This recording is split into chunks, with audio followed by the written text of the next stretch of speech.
বিজেপির নির্বাচনী প্রচার কমিটির চেয়ারম্যান হওয়ার পর আজ প্রথম লালকৃষ্ণ আদবানির সঙ্গে দেখা করলেন নরেন্দ্র মোদী। নরেন্দ্র মোদীকে বিজেপির নির্বাচনী কমিটির চেয়ারম্যান করার পরদিনই বিজেপির সব শীর্ষপদ থেকে ইস্তফা দেন আদবানি। পরে দলের অনুরোধে ইস্তফাপত্র ফিরিয়ে নেন তিনি। কিন্তু আদবানির আপত্তি সত্ত্বেও যে বিজেপি নেতৃত্ব মোদীকে প্রচার কমিটির প্রধান করার সিদ্ধান্ত নেয় তা প্রকাশ্যে চলে আসে। আদবানির সঙ্গে সাক্ষাতের পর অটল বিহারী বাজপেয়ীর বাড়িতে গিয়েছেন নরেন্দ্র মোদী। এর আগে আজ সকালে মুরলী মনোহর যোশীর সঙ্গে দেখা করেন গুজরাতের মুখ্যমন্ত্রী। অন্যদিকে আরএসএস প্রধান মোহন ভাগবতও আজ আদবানির সঙ্গে দেখা করবেন।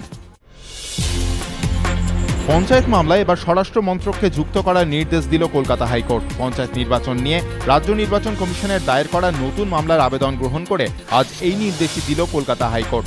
বাহিনী ইস্যুতে কেন্দ্রীয় স্বরাষ্ট্র মন্ত্রকের বক্তব্য জানতে চেয়েই নোটিশ পাঠানোর নির্দেশ দিয়েছে আদালত। এর আগে এদিন নতুন করে আদালতে আবেদন করে কমিশন। আবেদনে বলা হয়, আদালতের নির্দেশ মতো মনোনয়ন পর্ব ও ভোটে বাহিনীর ব্যবস্থা করতে ব্যর্থ রাজ্য সরকার। এই পরিস্থিতিতে তাদের কি করণীয়? এই আবেদনের পরিপ্রেক্ষিতেই আদালতের এই নির্দেশ। এদিকে কলকাতা হাইকোর্টের বিচারপতি রঘুনাথ ভট্টাচার্যর মৃত্যুতে শোক প্রকাশ করতে আজ আদালতে পূর্ণ দিবস কর্মবিরতির সিদ্ধান্ত নিয়েছে কলকাতা হাইকোর্টের বার অ্যাসোসিয়েশন। আগামীকাল সকাল 10:30টায় মামলার শুনানি। ভর্তির যাবতীয় তথ্য নিয়ে হাজির 200-র বেশি বেসরকারি ইঞ্জিনিয়ারিং কলেজের প্রতিনিধি। যাবতীয় প্রশ্নের সাধ্যমতো উত্তর দেওয়ার চেষ্টা। গত বছর থেকে চালু হয়েছে জয়েন্টের এই প্রি কাউন্সেলিং ক্যাম্প। সোমবার নেতাজি ইন্ডোরে ক্যাম্পের উদ্বোধন করেন শিক্ষামন্ত্রী ব্রাত্য বসু। রাজ্য সরকারের সহায়তায় ক্যাম্পের আয়োজন করেছে একটি বেসরকারি সংস্থা। শিক্ষামন্ত্রীর দাবি, ই কাউন্সেলিংয়ে অংশ নেওয়ার আগে শিক্ষা প্রতিষ্ঠানগুলি সম্পর্কে যাতে ছাত্রছাত্রীদের মনে একটি সম্যক ধারণা তৈরি হয়, সেই কারণেই এই আয়োজন। জয়েন্ট এন্ট্রান্স বোর্ডের চেয়ারম্যান জানিয়েছেন, এবার থেকে সরকারি ইঞ্জিনিয়ারিং কলেজগুলিতে বিনা খরচে ভর্তি হতে পারবেন 10% পড়ুয়া। ভর্তির জন্য 50% টাকা কম দিয়ে ভর্তি হওয়ার সুযোগ থাকবে আরও 10% পড়ুয়াদের জন্য। এবার থেকে কমছে বেসরকারি কলেজে ভর্তির প্রাথমিক ফিও।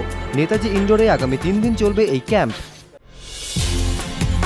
গুগলে গমন। কলকাতা ট্রাফিক পুলিশের অভিনব উদ্যোগ। কলকাতা শহরে ট্যাক্সি দৌরাত্ম্য নিয়ে যাত্রীদের নিত্য অভিযোগ। পরিবহন মন্ত্রীর হুঁশিয়ারির পরও অবস্থার খুব একটা পরিবর্তন হয়নি। বিশেষ করে শিয়ালদা ও কলকাতা স্টেশনে হয়রানির ছবিটা আরও প্রকট। রিফিউজালের অভিযোগ তো রয়েছে, সঙ্গে মিটারে কারচুপিরও অভিযোগ। যাত্রীদের দাবি, অনেক ক্ষেত্রেই কম দূরত্বের জন্য গুনতে হয় বেশি ভাড়া। এই অবস্থায় যাত্রী স্বাচ্ছন্দ্য এবং ট্যাক্সি চালকদের দৌরাত্ম্য রোধে অভিনব উদ্যোগ কলকাতা ট্রাফিক পুলিশের। দূরত্বে কারচুপি ঠেকাতে হাতিয়ার গুগল।